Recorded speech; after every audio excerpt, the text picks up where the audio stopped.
But that's not the only problem with homeopathy. The law of similars itself betrays a very superficial understanding of medicine. So-called allopathic medicine, the alt-med practitioner's pejorative term for scientific medicine, is frequently accused of being concerned with only the symptoms and not the underlying condition. I'm sure we've all heard that before, right?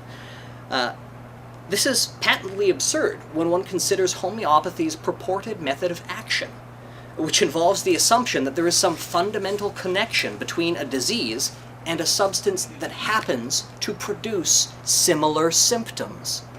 In fact, the idea of like cures like predates Hahnemann by quite a bit, with the German-Swiss physician Paracelsus quoted as saying, "What makes a man ill also cures him," in the 16th century. That fallacious argument from antiquity notwithstanding, I've heard many homeopathic practitioners argue that the law of similars shows that homeopathic solutions function in a method very similar to vaccines, right? Seems to make sense.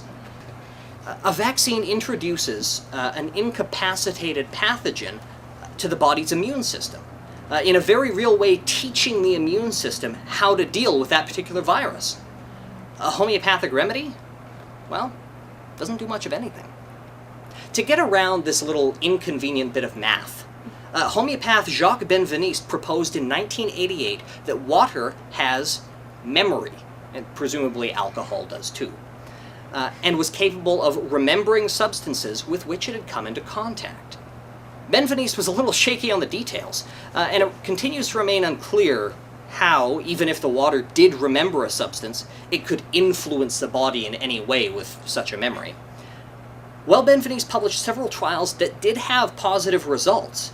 This water memory has proven irreproducible under double-blind conditions. In fact, according to the journal Nature, liquid water is incapable of maintaining ordered molecular networks for more than a fraction of a nanosecond. Yes? To go further on that, I have a nice quote about how long water has memory.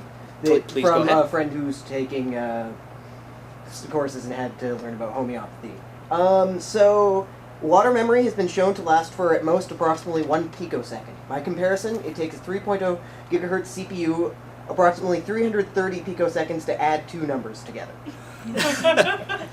So, water memory, you're saying, lasts 1/330th of the time it takes your computer to perform the operation 1 + 1. Yes. Okay, excellent.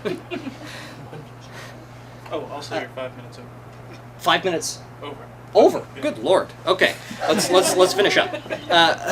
More recently, homeopathic proponents have opined that water memory has something to do with quantum mechanics. Right? I've heard that before. So this water memory charade has been highly criticized, and in fact raises more questions than it answers. For example, its memory seems rather selective. To quote Tim Minchin, "It's a miracle! Take physics and bin it! Water has memory, and whilst its memory of a long-lost drop of onion juice seems infinite, it somehow forgets all the poo it's had in it." To quote Richard Dawkins, "Every time you drink a glass of water, the odds are good that you imbibe at least one molecule that has passed through the bladder of Oliver Cromwell." Although Benveniste claimed that succussion was necessary to initiate water memory, the mechanism of action has yet to be explained. Benveniste is, by the way, the recipient of two Ig Nobel Awards in chemistry.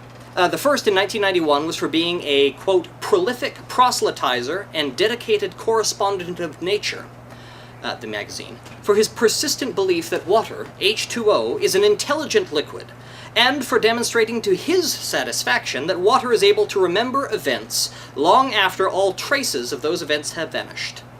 The second, in 1998, was for a paper titled Transatlantic Transfer of Digital Antigen Signal by Telephone Link, in which he described a mechanism for packaging homeopathic molecular activity into email attachments. The award cites his, quote, homeopathic discovery that not only does water have memory, but that the information can be transmitted over the internet. So a recent extensive review of the evidence by the Science and Technology Committee in the UK, where homeopathy is covered by the National Health Service, concluded that there was no reason to believe that homeopathy worked.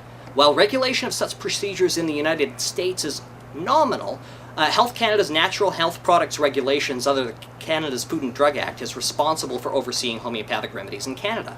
To quote from their website, though all natural health through the Natural Health Products Directorate, Health Canada ensures that all Canadians have ready access to natural health products that are safe, effective, and of high quality, while respecting the freedom of choice and philosophical and cultural diversity, blah, blah, blah. Okay. When regulating homeopathic remedies, Health Canada mandates that evidence for efficacy be presented if the manufacturer wishes to include recommended uses for the product. These high standards of evidence may include a simple reference to, quote, traditional use, or may go further, referencing either provings or the homeopathic materia medica. Note that several reference materials that Health Canada deems acceptable for evidence of efficacy predate the germ theory of disease. For those of you who are wondering, a homeopathic proving involves the administration of undiluted homeopathic ingredients to one or more participants in the trial. In fact, Samuel Hahnemann's own ingestion of cinchona bark might be considered the first homeopathic proving. After exposure to the substance in question, subjects are prompted to describe any emotional or physiological effects that they experience. These effects are noted, as the homeopathic philosophy dictates that under dilution, these are the symptoms that the remedy will treat. Note that no form of blinding or control is mandated. One homeopathic proving that I found describes a remedy, quote, made by exposing powdered milk sugar to a powerful telescope in Boston, Massachusetts. Well, it was focused on the planet Saturn. Yes, this proof describes a homeopathic remedy in which the active ingredient is Saturn. Yes, yes. Actually, Saturn. Yeah, yeah, the homeopathic ingredient is the picture of Saturn.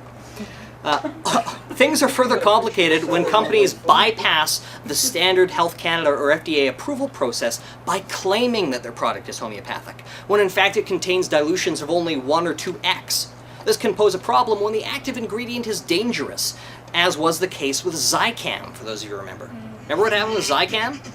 It was a nasal spray purported to treat cold and flu, which had a measurable quantity of zinc in it, which caused at least 130 consumers to purportedly lose their sense of smell.